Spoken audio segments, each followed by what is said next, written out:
Before Saturn V could launch, it had to survive something most people never think about. It had to be moved. Not as a few empty stages, not as a simplified test article, but as a fully assembled moon rocket, already standing on its mobile launcher, carried across miles of ground to the launch pad without being twisted, damaged, or thrown out of alignment. That alone was an extraordinary engineering problem, because Saturn V was not just heavy, it was tall, flexible, structurally sensitive, and full of interfaces that could not tolerate careless handling. The rocket, the launcher beneath it, the crawler that carried it, and even the road it traveled on all had to work together as one controlled system. And that is what this video is about: how Saturn V actually reached the pad. Not by brute force alone, and not by simple towing, but by one of the most specialized transport systems ever built.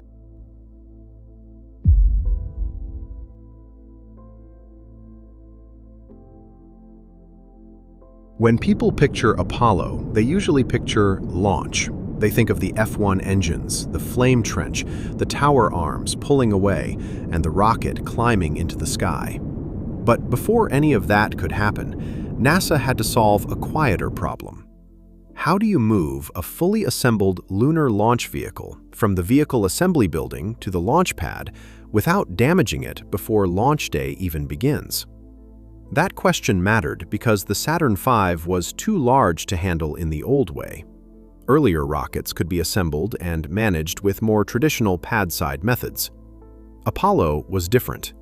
At Launch Complex 39, the rocket was assembled vertically inside the vehicle assembly building, already mounted on a massive mobile launcher.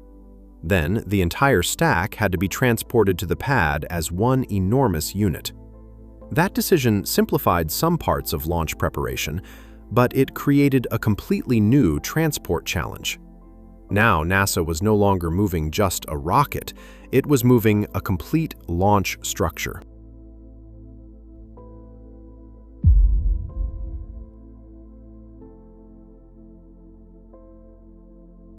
The first problem was total load. The crawler transporter itself weighed millions of pounds. Add the mobile launcher and the fully stacked Saturn V above it, and the combined moving load reached well over 12 million pounds. That kind of weight creates obvious challenges for traction, support, and ground pressure. But weight was only part of the problem. The much more dangerous issue was geometry. This was a towering vertical structure with a very high center of mass. A small lean at ground level could become a significant displacement at the top of the vehicle. On a structure more than 400 feet tall from crawler deck to launch escape tower, tiny angular errors were no longer tiny in practical terms. That meant the rocket could not simply be carried over uneven ground and allowed to tilt naturally with the slope of the road. It had to be kept nearly vertical the entire time, and that requirement changed everything. Now the transport system was not just a machine that moved forward. It was also a machine that continuously corrected its own geometry in order to protect the structure above it.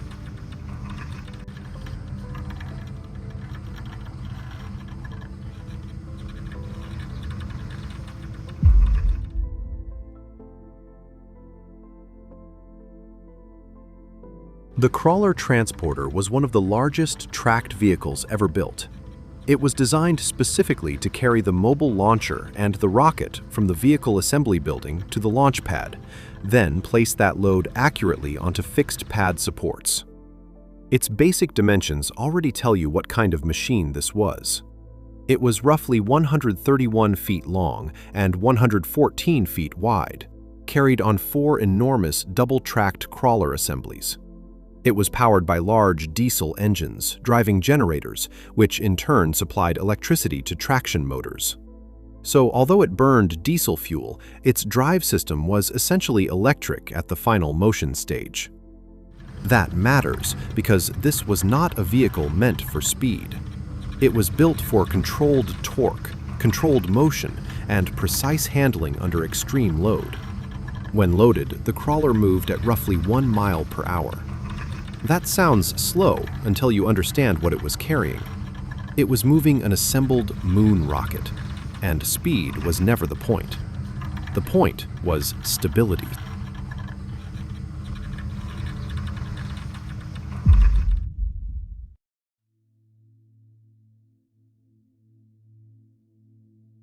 The crawler did not support the Saturn V directly. It supported the mobile launcher. That mobile launcher was the structural platform under the rocket. It provided the base on which the Saturn V was assembled, supported, transported, and eventually launched. So when the crawler lifted the mobile launcher, it was effectively lifting the entire launch vehicle through a defined structural interface. That arrangement was essential. The rocket could not simply be placed on a flat transport deck like cargo. Its loads had to be routed through a purpose-built structure designed to distribute them correctly. In other words, the mobile launcher turned the rocket into something transportable. Without that launcher, there was no practical way to move the vehicle as a complete vertical stack. And without the crawler, there was no practical way to move the launcher and the vehicle together to the pad. This is why Rollout was never just transportation. It was a carefully engineered load transfer operation from start to finish.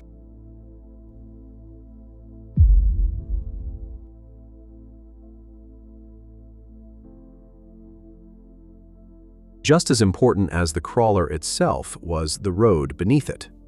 The crawlerway was not ordinary pavement. It was a specially engineered route built to carry extraordinary weight over several miles while keeping the transport operation predictable and safe. It was extremely wide, heavily prepared, and designed specifically for the ground pressure and movement characteristics of the crawler tracks.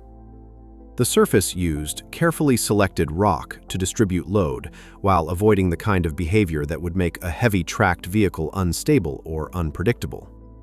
That may sound like a small detail, but it was not.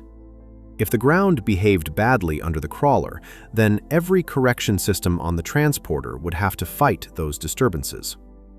The roadbed itself had to be part of the engineering solution. And then there was the approach to the pad. The final climb to the launch pad involved a grade of about 5%. That is not steep for an ordinary vehicle, but for a machine carrying a fully stacked Saturn V, it was a serious challenge.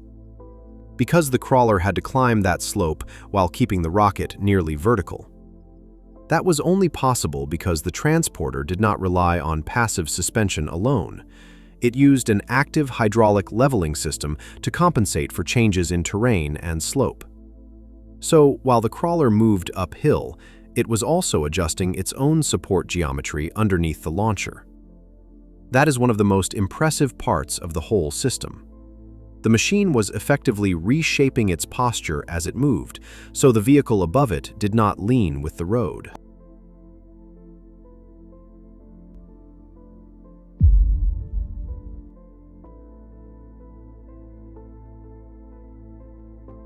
The operation began inside the vehicle assembly building. There, the Saturn V stood fully assembled on the mobile launcher. When rollout began, the crawler moved under the launcher and positioned itself beneath its support points. Hydraulic jacks then engaged the launcher and raised it enough to clear the fixed supports in the building. That was the first critical transfer. The load moved from stationary building supports to mobile crawler support. It had to happen smoothly because any poor alignment, uneven pickup, or sudden load shift at that stage would immediately place unnecessary stress into the structure. Once the launcher was lifted clear, the crawler began moving outward from the vehicle assembly building. At that moment, the vehicle was no longer simply standing, it was traveling. And from that point on, the job was to keep the entire structure stable, level, and structurally safe all the way to the pad.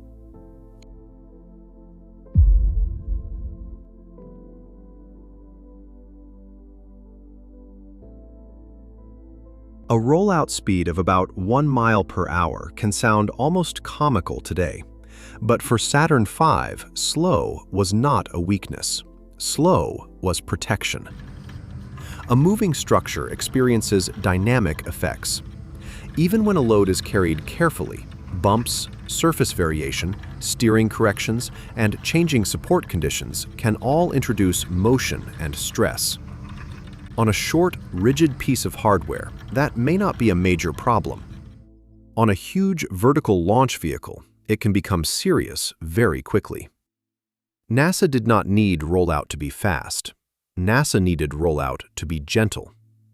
That is why the crawlerway was carefully engineered, the support points were controlled, and the transporter used leveling and equalization systems rather than relying on brute structural stiffness alone. The goal was not merely to move the rocket. The goal was to move it without creating transport-induced damage. That is a very different kind of engineering problem.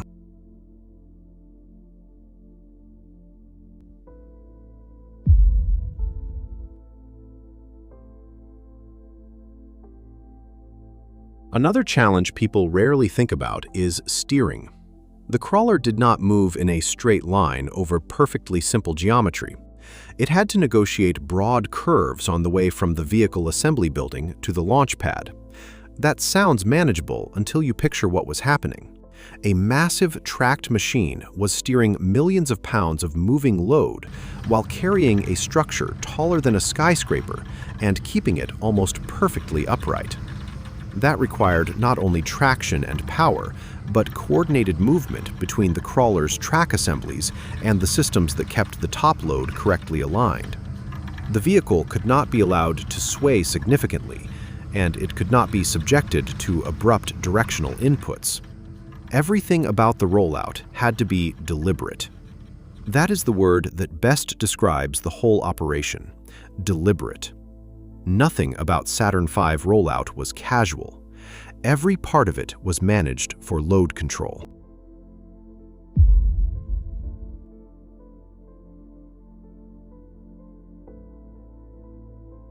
Reaching the pad was not the end of the difficult work. It was one of the most delicate phases. Once the crawler arrived, the mobile launcher had to be placed onto the pad support pedestals with very tight positional accuracy. This was not a matter of just getting close enough. The launcher had to be lowered into the correct location so it could become part of the fixed launch configuration. That meant the crawler's job was not finished when it stopped moving. Now it had to convert a moving launch stack back into a stationary launch stack. The launcher was lowered, aligned, and seated onto the pad supports. Only after that handoff could the crawler back away and leave the vehicle in its launch position. So the transport operation ended the same way it began, with a controlled transfer of load. First from building support to crawler support, then from crawler support to pad support. That load path discipline is one of the quiet reasons Apollo worked.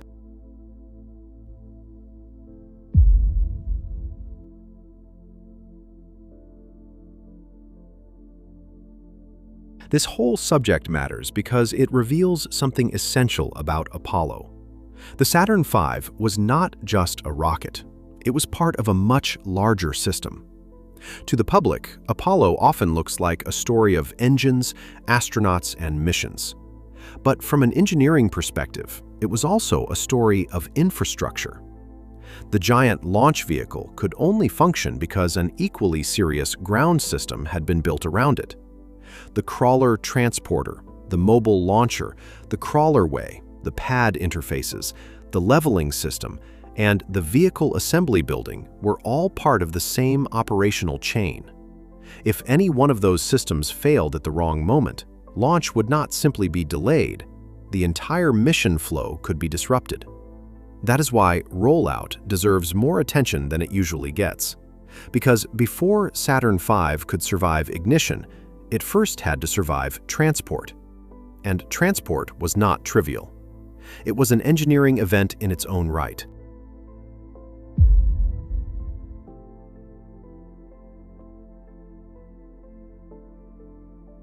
So when you see Saturn V standing on the pad, remember what had to happen before that moment.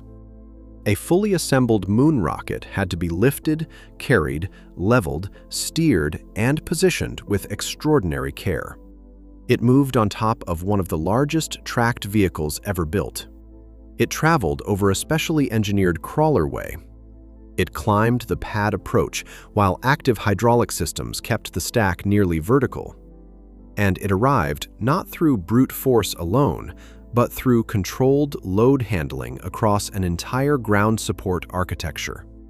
That is how Saturn V reached the pad. Not as a miracle, not as a simple tow job, but as one of Apollo's most impressive hidden engineering achievements. And if you enjoyed this one, feel free to subscribe, leave a comment, and share the video. Thanks again for watching, and I will see you in the next one.